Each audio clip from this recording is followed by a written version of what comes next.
Hello everyone. आज का हमारा टॉपिक है इमोशनल सफरिंग। जनरली इसके बारे में बात होती नहीं है, बट आज हम इसके बारे में बात करेंगे। एंड मैं चाहता हूँ कि ये कंटेंट और ये वीडियो और ये टॉपिक एक टू वे कन्वर्सेशन बने, ना कि सिर्फ मैं अपने ओपिनियंस रख दूँ और ये बहुत फिर फैक्चुअल हो जाएगा। तो आई वॉन्ट कि you also involve into this video and do write your opinion into the comment section. What you think about this topic? आपकी क्या राय है and how you deal with such difficult situations, serious situations. Okay, तो सबसे पहले तो हम यही डिस्कस कर लेते हैं कि ये इमोशनल सफरिंग होता क्या है। क्या ये सच में होता है या सिर्फ ये हमारे दिमाग का एक भ्रम है। सिंपली यार, अलग अलग जगह पे अलग अलग सिचुएशन में लोग अलग अलग तरह से इमोशनली सफ़र कर रहे होते हैं। कोई इसलिए सफ़र कर रहा होता है क्योंकि उसे कोई छोड़ गया, कोई इसलिए सफ़र कर रहा होता है क्योंकि उसे कोई छोड़ ही नहीं रहा है, कोई जनरली इसलिए सफ़र कर रहा है क्योंकि फाइनेंशियल कंडीशन उसकी ठीक नहीं है और उसके ऊपर प्रेशर है, तो प्रेशर की वजह से वो अलग अलग थॉट्स आ रहे हैं, ओवर थिंकिंग कर रहा है। बट अगर आप इन सब का एक कोर वैल्यू निकालोगे कि why this thing is happening, हम इमोशनली सफ़र क्यों करते हैं, तो आपको पता चलेगा कि ये सिर्फ दो चीज़ों पे डिपेंड करता है जनरली। एक है आपका belief and the second one is your expectations, कि आपने किसी चीज़ को लेके इतनी स्ट्रॉन्ग धारणाएं बना ली है और आपकी एक्सपेक्टेशंस इतनी हाई है। वो मटेरियल चीज़ से भी हो सकता है, वो हो सकता है कि कोई इंसान हो। इसको हम छोटा सा एग्जांपल के थ्रू समझेंगे तो हमें ज़्यादा बेटर तरीके से समझ आएगा। सो मान लो एक जंगल है, ठीक है, हर दिन पेड़ों की कटाई होती है, पेड़ कट रहे हैं हर दिन, पता नहीं कितने पेड़ कट जा रहे हैं। क्या आपको उस पेड़ के कटने की तकलीफ होती है? आप इमोशनली सफ़र करते हो कि पेड़ क्यों कट रहा है? जनरली हमें पता है कि वो भी एक लिविंग सिस्टम है, लिविंग ऑर्गेनिज्म है, उनकी भी ग्रोथ होती है, वो मूव नहीं कर सकते बट ग्रो कर सकते हैं। बट क्या हमें इस बात का कभी भी दुख होता है? बी वेरी ऑनेस्ट, आपको अंदर से दुख होता है कि यार पेड़ कट गया, मैं रोऊंगा बैठ के 4 घंटे? नहीं, आपका बिलीफ सिस्टम उस पर इतना ऐसा नहीं है कि वो आपको रुला दे। आप सोच ही नहीं पाते, आपके एक्सपेक्टेशन उस पेड़ से कुछ ज़्यादा है ही नहीं। सेकेंड सिनेरियो लेते हैं जहाँ पे एक कोई पर्टिकुलर पेड़ है जिसको जब वो पौधा था, आपने पौधा ख़रीद के लाया, सीड भी हो सकता है, आपने उसको बो दिया अपने घर के आसपास में, पौधा बड़ा हुआ, पेड़ बना, ठीक है, उस पर फल भी आए। आपने बहुत मेहनत किया, उसकी सिंचाई की, उसकी देखभाल की, बकरियों से, बच्चों से, सबसे बचा के उसको इतना बड़ा कर दिया है। अब अगर उस पेड़ को कोई काटे, क्योंकि आपका एक रिलेशन, एक अटैचमेंट उस पेड़ के साथ ऐसा हो चुका है already, so now whoever will come and cut down that tree, आपको दुख होगा कि नहीं होगा? क्योंकि आपका एक बिलीफ बन गया है कि इस पेड़ को मैंने बड़ा किया, इस पेड़ पे मेरा हक है। तो एक तो यार ये बिलीफ और सफरिंग हमारा, बिलीफ एंड एक्सपेक्टेशन इतना हाई होता है हमारा किसी भी चीज़ को लेके कि जब चीज़ें हमारे अकॉर्डिंग फंक्शन नहीं करती हैं तो हम इमोशनली सफ़र करते हैं। चलो एक वाइडर पर्सपेक्टिव लेके बात करते हैं, which is imagination versus reality. Imagination क्या है? What is imagination and what is reality? चलो इमेजिन कर लेते हैं कि आपके साथ कुछ ऐसा हुआ है, आपका ब्रेकअप हो गया है सिंपली, एंड उस सिनेरियो में आपने बहुत कुछ इमेजिन किया है कि क्यों, कैसे, जो भी आप इमेजिन कर सकते थे, आप अकेले आपने वो किया। और उस इमेजिनेशन की दुनिया में आपने एक साइक्लोन बना लिया है अपने घर के चारों तरफ, घर इन द सेंस कि आपके माइंड के चारों तरफ। उस साइक्लोन के बीच में आप फंस गए हो, उसके अंदर से आप पूरी दुनिया को देख रहे हो, आपको लग रहा है पूरी दुनिया में साइक्लोन है, but this is not the reality.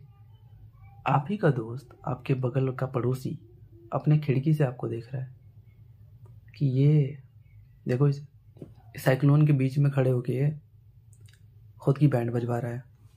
उस इंसान के लिए साइक्लोन एग्जिस्ट ही नहीं करती, क्योंकि साइक्लोन रियल लाइफ में है ही नहीं। फिजिकल वर्ल्ड में कहाँ है ये साइक्लोन? वो तो आपने इमेजिन कर लिया है ना।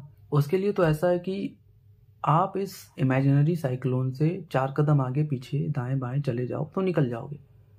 इसीलिए जब आप अपनी ऐसी कहानी लेके किसी के पास जाते हो, सुनाते हो, रोते हो, तो वो यही सजेस्ट करता है कि भाई पागल है क्या, इन सब चीज़ों में कुछ नहीं रखा है, अपने काम पे ध्यान दे, ये कर वो कर, जो भी टिपिकल।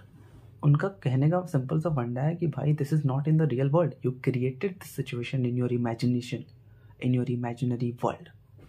बट जो रियलिटी है हम उसको फेस करना ही नहीं चाहते, हम भागते हैं। हमें डर लगता है कि अबे यार, अरे यार क्या होगा, कैसे कैसे झेल कैसे पाऊंगा मैं, मेरे अंदर इतनी कैपेसिटी नहीं है, स्ट्रेंथ ही नहीं है, इतना इमोशनली मैं स्ट्रांग हूँ ही नहीं। ये सारी फालतू बातें हम अपने आप को बोल रहे होते हैं, but this is not the reality, this is not the reality, mark my words.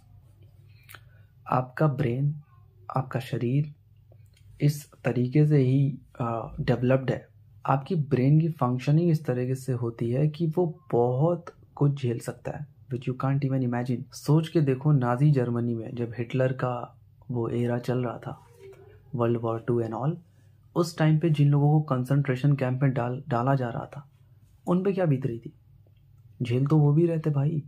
Anne Frank की डायरी पढ़ी है, स्टोरी पढ़ी है, सब छोड़ो, गीगल ऐप डाउनलोड करना, ठीक है, प्ले स्टोर से जाना, प्ले स्टोर पे सर्च करना गीगल, उसको डाउनलोड करना, साइन इन करना और उसमें जाना और सर्च करना ना, man search for meaning, Victor Frankl की बुक है, उसकी ऑडियो बुक सुन लेना। सिंपली मैं ये चीज़ें इसलिए रिकमेंड कर रहा हूँ कि इससे आपका एक वाइडर पर्सपेक्टिव डेवलप होगा। आपने अपने आप को एक कमरे में अंधेरा करके जो बांध के रखा हुआ है ना कि यार मैम मामा मेरा भाई क्यों, you will get to know कि आपसे पहले बहुत सारे लोगों ने सेम चीज़ें फेस की हैं, उसको ओवरकम किया है, आगे बढ़े लाइफ में। एट प्रेजेंट आपके टाइम पे बहुत सारे लोग फेस कर रहे हैं, ओवरकम कर रहे हैं और आगे बढ़ रहे हैं लाइफ में, और आगे फ्यूचर में भी करेंगे। सिंपल। तो सिंपली भागो मत रियलिटी से, जो हार्मोन्स एकदम से पीक पे जाते हैं, फिर लो आते हैं, फिर थोड़ा सा एकदम घबराहट सा होता है और लगता है कि अरे यार ये क्या हो रहा है मेरे साथ। उस चीज़ से भागो ही मत, फेस करो, इंट्रोस्पेक्शन करो, कैसे ख्याल आते हैं, कैसे थॉट्स आ रहे हैं, बैठ जाओ, अपने साथ बैठ जाओ, देखो ना, पूछो ना खुद से क्या हो रहा है, अच्छा ये क्यों सोच रहा हूँ मैं, वाई दिस, क्या इसका कोई रूट कॉज है, क्या इसका कोई जेन्युइन रीज़न है, ऐसा सोचना भी चाहिए मुझे। तो 50 to 60% प्रॉब्लम आपकी तो वहीं पे ख़त्म हो जाएंगी। But after all these things मुझे लगता है कि आप इन चीज़ों से तब तक ओवरकम नहीं कर पाओगे जब तक आपके लाइफ में कोई पर्पस नहीं है। लिव अ पर्पसफुल लाइफ यार। आप एक टाइमलाइन बनाओगे ना, जब आप देखोगे कि जितने भी महान लोग रहे हैं हिस्ट्री में, वो चाहे फिलॉसफी से बिलोंग करते हो या फिर कन्करर्स हो, ठीक है, कोई भी, अलेक्जेंडर द ग्रेट या फिर एरिस्टोटले, कोई भी, भाई वो आए और चले गए, but what remains is their work, उनका काम, उनका जो पर्पस रहा लाइफ में, वो आज भी एग्जिस्ट करता है, स्टिल एग्जिस्ट, और हम उस चीज़ के लिए उनको जानते। Why not live a purposeful life यार। Just don't get into these things कि एकदम खुद को फंसा के स्टक करके। पर्पस रहेगा लाइफ में तो उस पर पहले भी काम करते रहोगे, ये सब होगा, इसके बावजूद भी काम करोगे और फ्यूचर में भी काम करते रहोगे, और एक दिन चले ही जाना है, because death is the harshest reality. So simply live a purposeful life and one last but not the least, I will say कि अवॉइड बैड कंपनी है। हमें क्या होता है ना कि जब हम ऐसे थोड़ा सा वल्नरेबल फेज से गुजर रहे होते हैं और हमें लग रहा होता है कि बहुत बुरा हो रहा है, बहुत बुरा हो रहा है, कोई समझ नहीं रहा है, ऐसे में चांसेस बहुत ज़्यादा हाई होते हैं, क्योंकि हम बहुत सारे लोगों को अप्रोच कर रहे होते हैं, अपने प्रॉब्लम बता रहे होते हैं, लग रहा होता है कि ये मदद करेगा, ये हेल्प करेगा, ये बता सकता है कुछ। नो, गलत संगत में पड़ जाना, क्योंकि आप वल्नरेबल थे, क्योंकि आपका जो प्रैक्टिकल डिसीजन मेकिंग की जो एबिलिटी थी वो काम नहीं किया, उसने प्रैक्टिकली आप सोच ही नहीं पाए, इमोशनली आपने कुछ ऐसे डिसीजंस ले लिए जिससे लाइफ लॉन्ग आपको प्रॉब्लम होगी, लाइफ लॉन्ग आप उस चीज़ को झेलोगे। तो मैं कहूँगा कि गलत संगत को और गलत चीज़ों को, गलत हैबिट्स को प्लीज़ अवॉइड करें। सिंपली मैं इस सारी चीज़ों को एक बार में समराइज़ कर देता हूँ। हमने बात किया इमोशनल सफरिंग के बारे में, जिसमें हमने इमेजिनेशन वर्सेस रियलिटी वाला पर्सपेक्टिव लिया, थोड़ा सा एक वाइडर पर्सपेक्टिव। फिर हमें इमोशनल जो पेन होता है उसे फेस करना चाहिए, अकॉर्डिंग टू मी, भागना नहीं चाहिए, and live a purposeful life, and या avoid bad company. So what you think about this topic? What you think, आप क्या एड ऑन कर सकते हो इसमें, और आप कैसे इन सब चीज़ों से डील करते हो? Do write in the comment section and tell me कि आपकी इस पे क्या राय है। Thank you so much for watching.